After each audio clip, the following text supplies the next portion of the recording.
मुंबईच्या लोकलमध्ये प्रवाशांना लुटणाऱ्या आरोपीला पोलिसांनी अटक केलेली आहे। आरोपी अकबर अली शस्त्राचा धाक दाखवून प्रवाशांची लूट करायचा। शुक्रवारी टॅक्सी चालकाला धमकावताना टॅक्सी चालक आणि अकबरमध्ये झटापट झाली। यावेळी मुंबई सेंट्रल पोलिसांनी घटनास्थळी जाऊन अकबरवर कारवाई केलेली आहे। अकबरकडील शस्त्रही पोलिसांनी जप्त केलेले आहे आणि त्याच्या इतर साथीदारांचा पोलीस तपास करत आहेत। मात्र या घटनेमुळे लोकलने प्रवास करणाऱ्या प्रवाशांच्या सुरक्षेचा प्रश्न निर्माण झालेला आहे।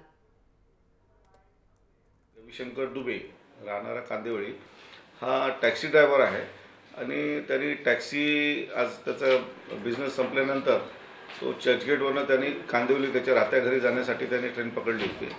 दरम्यान ग्रँड रोड येथे हे दोन्ही इसम चढले ट्रेनमध्ये।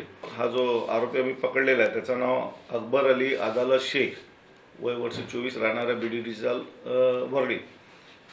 तर त्यांनी त्याला वस्त्र त्याच्या पॉकेटमधून काढलं आणि त्याच्या समोर असं भिरकवलं वस्त्र आणि सांगितलं जे काय तुझ्या पॉकेटमध्ये असेल ते देऊन टाक। दरम्यान 15 सेकंदात ग्रँड रोड ते मुंबई सेंट्रल स्टेशन आला।